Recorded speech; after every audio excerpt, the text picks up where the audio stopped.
Hello বন্ধুরা, welcome to simple cooking with Moumita. চলে এসেছি আজকে আরও নতুন দুটো রেসিপি নিয়ে, যেটা হলো সজনে ফুল দিয়ে। তো আশা করছি সবাই খুব ভালো আছেন, আমিও খুব ভালো আছি।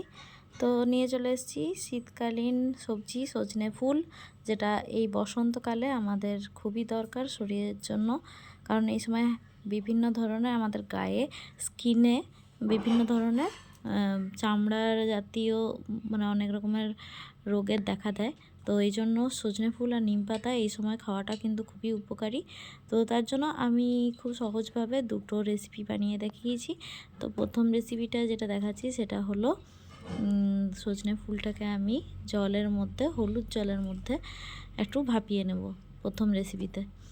তো তার জন্য সজনে ফুলটা আমি ভালোভাবে আগের থেকে মানে ফুল ডানটি থেকে ফুলটাকে বের করে আর পরিষ্কার করে 3-4 বার ভালো করে ধুয়ে নিয়েছি। এবার হলুদ জলের মধ্যে দিয়ে দিলাম, ভালোভাবে ফুটতে দিয়ে দেবো। ভালোভাবে ফুটে গেছে, দেখুন সেদ্ধ হয়ে গেছে সজনে ফুলটা। এবার আমি এটাকে একটা ছাঁকনির মধ্যে, মানে ফুটো ফুটো একটা বাটি আছে, সেই বাটির মধ্যে আমি এটাকে ছেঁকে নিচ্ছি, জলটাকে আলাদা করে দিচ্ছি।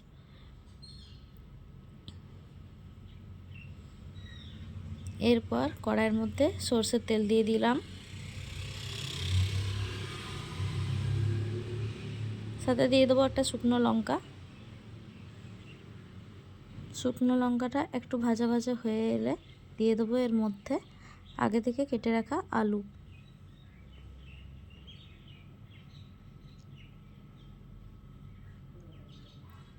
ভালোভাবে নাড়িয়ে চাড়িয়ে মিশিয়ে নেব। এবার একটু সামান্য পরিমাণে লবণ দিয়ে দেবো যাতে আলুটা তাড়াতাড়ি সেদ্ধ হয়ে যায়। হলুদও দিয়ে দিলাম। আলুটা ভেজে নেব ভালোভাবে।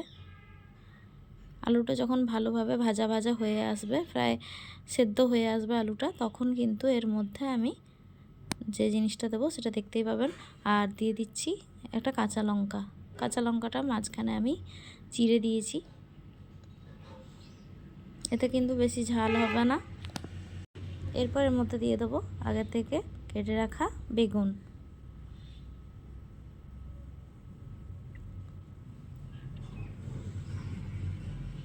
ভালোভাবে আলু আর বেগুনটাকে ভালোভাবে নাড়িয়ে চাড়িয়ে মিশিয়ে নেব, যাতে আলু বেগুন দুটোই কিন্তু ভালোভাবে সেদ্ধ হয়ে যায়।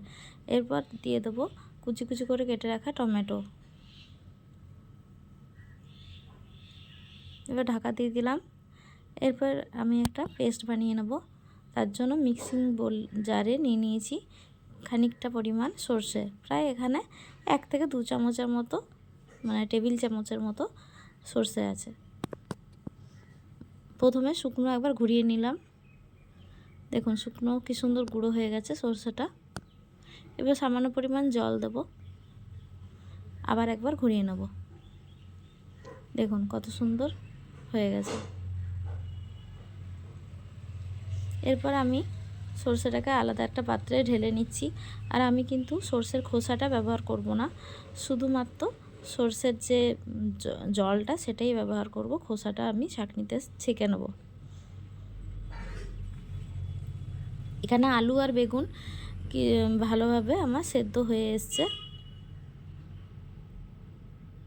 দেখে নিতে হবে সেদ্ধটা ভালোভাবে হয়ে এসছে কিনা। বেগুনটা তো আমার সেদ্ধ হয়েই গেছে, দেখাই যাচ্ছে। এরপর দিয়ে দেবো আগে থেকে ভাপিয়ে রাখা সজনে ফুলগুলো।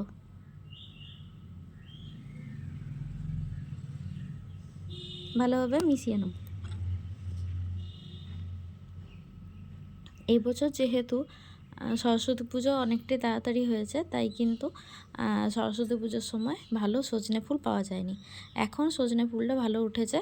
এই সময় কিন্তু সজনে ফুল খাওয়াটা খুবই ভালো।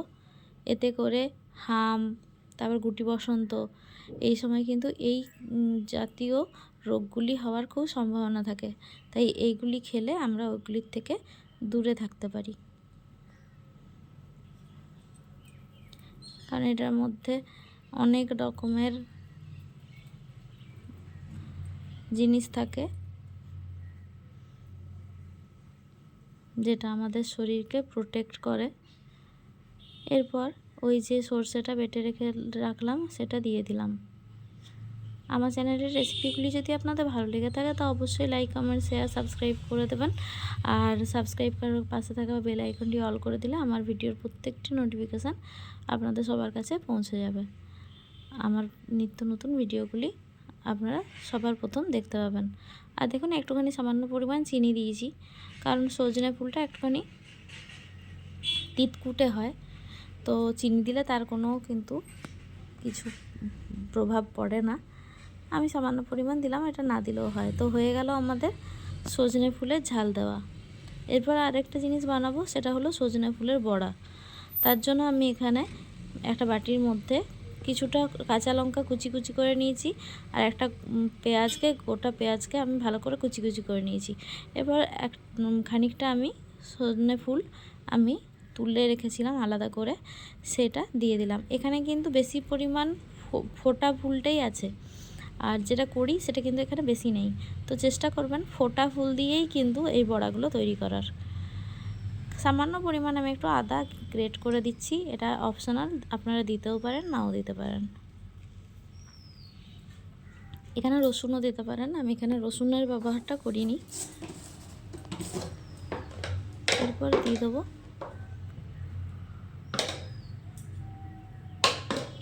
ভর্তি ভর্তি করে চামচের বেসন। আমি এখানে 4-5 চামচের মতো বেসন ব্যবহার করেছি। এখানে কিন্তু আমি জলের ব্যবহার করিনি, পরে যদি আমার জল প্রয়োজন হয় তখনই কিন্তু আমি জলের ব্যবহারটা করব। একটুখানি কালো জিরে দিয়ে দিলাম, আর এরপরে গুঁড়ো মশলা কিছু দিয়ে দেবো, যেমন ধনে গুঁড়ো, জিরে গুঁড়ো, এগুলো দিয়ে দিয়েছি। এই সজনে ফুলের বড়া একবার বাড়িতে অবশ্যই বানিয়ে দেখবেন, খেতে কিন্তু দারুণ লাগে। আপনারা কারা এর আগে সজনে ফুলের বড়া খেয়েছেন আমাকে অবশ্যই কমেন্টে জানাবেন। আর ধনেপাতা কুচি বেশ খানিকটা দিয়ে দিলাম। যদি আপনাদের বাড়িতে ধনেপাতা কুচি অ্যাভেলেবেল না থাকে তো নাও দিতে পারেন, কিন্তু এখন যেহেতু ফ্রেশ ধনেপাতা আমরা পাচ্ছি, তার জন্য ধনেপাতাটা দিলে কিন্তু খেতে কিন্তু ভালো হয় বড়াগুলো। এবার হাতের সাহায্যে আমি ভালোভাবে প্রেস করে করে মেখে নেব, যাতে করে এই সজনে ফুল, পেঁয়াজ, এর থেকে যে জলটা বেরোবে সেটা ভালো করে বেসনের মধ্যে মিশে যায়। এখন কিন্তু আমি জলের ব্যবহার করব না, আগে ভালো করে মিশিয়ে নেব। তারপর আমার যদি প্রয়োজন মনে হয় তো আমি জল দেবো, কারণ বেশি জল এতে কিন্তু লাগবে না। আর বেশি জল দিয়ে দিলে একদম ঝোল ঝোল হয়ে যাবে, তাতে কিন্তু বড়াগুলো ভালো লাগবে না। দেখুন আমি কিন্তু লবণটা প্রথমে দিইনি, আগে ভালো করে একটু মেখে নিয়েছি, তারপর কিন্তু লবণটা দিয়েছি। এরপর হলুদও দিচ্ছি,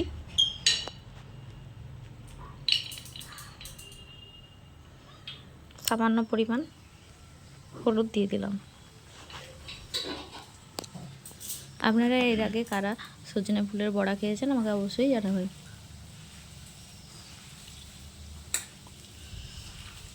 আমি কিন্তু এটা ফার্স্ট টাইম করলাম, আমার কিন্তু খেতে দারুণ লেগেছিল, আর আমাদের বাড়ির সবাইকারই খুব পছন্দ হয়েছে সজনে ফুলের বড়াটা। আমি কিন্তু সজনে ফুলের বড়া দিয়েই কিন্তু সেদিন ভাতটা পুরো খেয়ে নিয়েছিলাম। সত্যি এরকম একটা সজনে ফুলের বড়া থাকলে কিন্তু আর কিছুই লাগে না ভাতের সাথে। তো অবশ্যই বাড়িতে একদিন ট্রাই করে দেখবেন। এই সময় তো সজনে ফুল ভালোই পাওয়া যাচ্ছে বাজারে, অবশ্যই একবার ট্রাই করে দেখবেন, আশা করছি আপনাদের খুব ভালো লাগবে।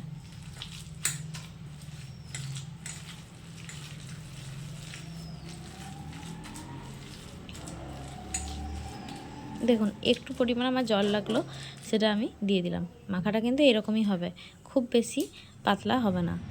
এরপর কড়াই বসিয়ে দিলাম, কড়াইয়ের মধ্যে পরিমাণ মতো তেল দিয়ে দিলাম। সরষের তেলে আমি ভাজবো। ভালো করে সরষের তেলটা গরম হয়ে গেলে এর মধ্যে একে একে বড়াগুলো ছেড়ে দেবো। আপনারা যেরকম ভাবে পারেন সাইজ করবেন, আমি এরকমভাবে চ্যাপটা চ্যাপটা করেই করেছি। আপনারা যদি গোল গোল ছোট ছোট করতে চান সেটাও করতে পারেন, আপনাদের সুবিধা মতো আপনারা বড়াগুলো গড়ে নেবেন।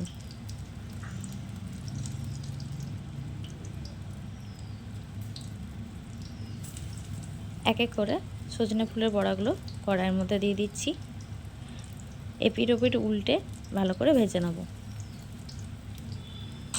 মাঝখান থেকে আমি এপিট ওপিট করে উল্টে আর মাঝে মাঝে বড়াগুলোকে প্রেস করে দিয়েছি, যাতে করে ভেতরে যে বড়ার যে মিশ্রণটা থাকে সেটা যেন ভালো করে মানে সেদ্ধ হয়ে যায়। তার জন্য এরকম করে খুন্তির সাহায্যে মাঝে মাঝে আমি প্রেস করে দিয়েছি বড়াগুলোকে। এতে কিন্তু বড়াগুলো কিন্তু খুব মচমচে হয়। একবার বাড়িতে কিন্তু অবশ্যই এরকমভাবে সজনে ফুলের বড়া করে দেখবেন।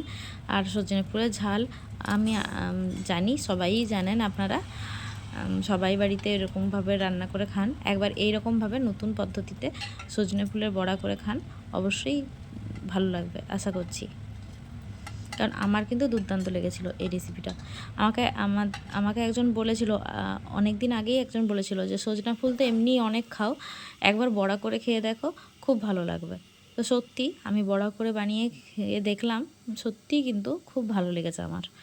তো আপনারা এখনও যারা সজনে ফুলের বড়া খাননি, অবশ্যই কিন্তু একবার বাড়িতে এই রেসিপিটি ট্রাই করে দেখুন। আমি আশা করছি খুব ভালো লাগবে।